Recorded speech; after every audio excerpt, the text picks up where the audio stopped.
Uncontrolled and controlled chain reaction. उसके लिए पहले तुमको चेन रिएक्शन समझ में आना चाहिए। चेन रिएक्शन अभी हम समझा दिए थे ना क्या होता है। चेन रिएक्शन किसको बोलते थे? चेन रिएक्शन क्लियर है ना तुम लोग को?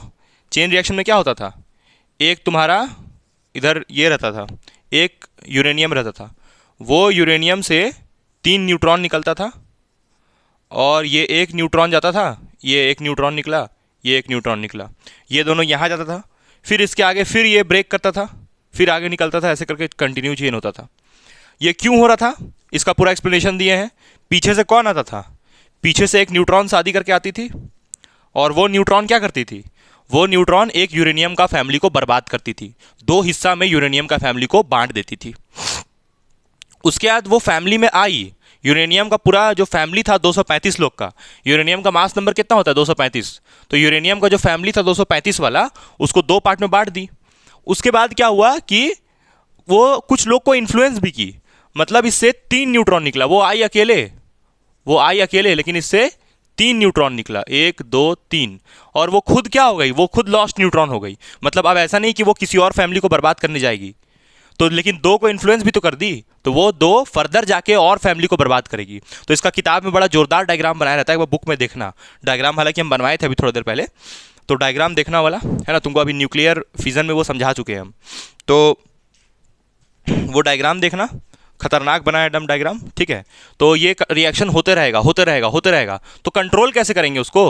तो कंट्रोल करने का जब कोई उपाय ना हो, जब ये किसी ना किसी को इन्फ्लुएंस करके आगे बढ़ते जाए बढ़ते जाए बढ़ते जाए, तो उसको बोलते हैं हम लोग अनकंट्रोल्ड चेन रिएक्शन। ये प्रोसेस होते जाए, एक न्यूक्लियन शादी करके आए और यूरेनियम का फैमिली में आए और यूरेनियम को बर्बाद कर दे, यूरेनियम का जो और फैमिली है उसको भी बर्बाद करते, और भी यूरेनियम दूसरा जो रहे उसका फैमिली बर्बाद होते जाए। यहाँ पर देखो ये नया यूरेनियम है, तो वही लिखा है कि if a chain reaction is started in फिजनेबल material, ये यूरेनियम को हम लोग बोल रहे हैं फिजनेबल मटेरियल, मतलब इसमें न्यूक्लियर फिजन हो सकता है। ये सारा पढ़ाई हम लोग किसके बारे कर रहे हैं? न्यूक्लियर फिजन के बारे। फ्यूजन में ये थोड़ी होता है, फ्यूजन तो अलग हो गया, ठीक है। तो फिजनेबल material having mass greater than certain critical mass, कितना होता है मास, कितना होता है दानिया बताओ, कितना होता है मास? बताए थे तुमको हम,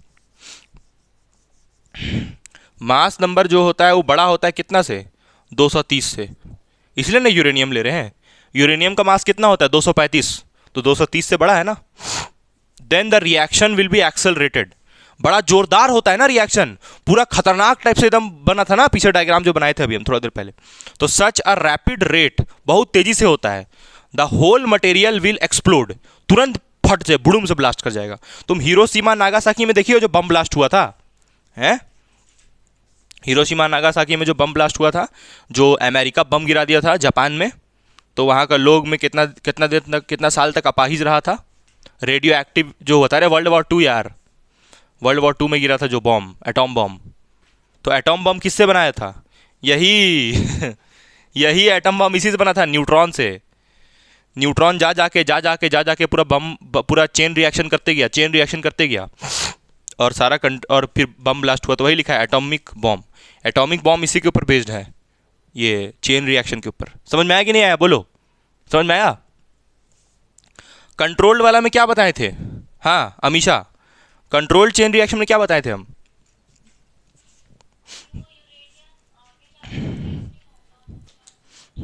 हाँ मतलब हम लोग क्या करेंगे, मतलब हम लोग क्या करेंगे कि जैसे मान लो कि जो एक न्यूट्रॉन आती है पीछे से, तो वो न्यूट्रॉन 2 लोग को इन्फ्लुएंस करती है, तो वही तो दिक्कत करती है, उसको बर्बाद करिए दी, फिर और जो इसका फैमिली में 2 लोग था उन लोग को भी इन्फ्लुएंस कर दी, तो वो इन्फ्लुएंस रोकना पड़ेगा। हम लोग क्या करेंगे, इन्फ्लुएंस होने ही नहीं देंगे, उसको रोक देंगे, बोलेंगे नहीं तुम और लोग को मत बर्बाद करो अपने ऐसा। तो देखो वही चीज़ तो लिखा हुआ है यहाँ पर। कंट्रोल्ड चेन रिएक्शन क्या होता है? The chain reaction can be controlled and maintained steady by absorbing a suitable number of neutrons at each stage of reaction। मतलब हम लोग क्या करेंगे, उसको किसी और को बर्बाद करने ही नहीं देंगे, नहीं भाई तुम दूसरा को और बर्बाद नहीं कर सकती हो। समझ में आ रहा है कि नहीं आ रहा है? तो जब हम लोग ऐसा करने लगे, हर स्टेप में कंट्रोल करने लगे कि नहीं तुम और किसी न्यूट्रॉन को बर्बाद नहीं करोगी, ये काम करने लगे, तो उसको क्या बोलेंगे? Controlled chain reaction. क्लियर है भाई? हमको लगता है समझ में आ गया होगा ये, ठीक है। चलो नेक्स्ट हम लोग चलते हैं आगे न्यूक्लियर फ्यूजन की तरफ।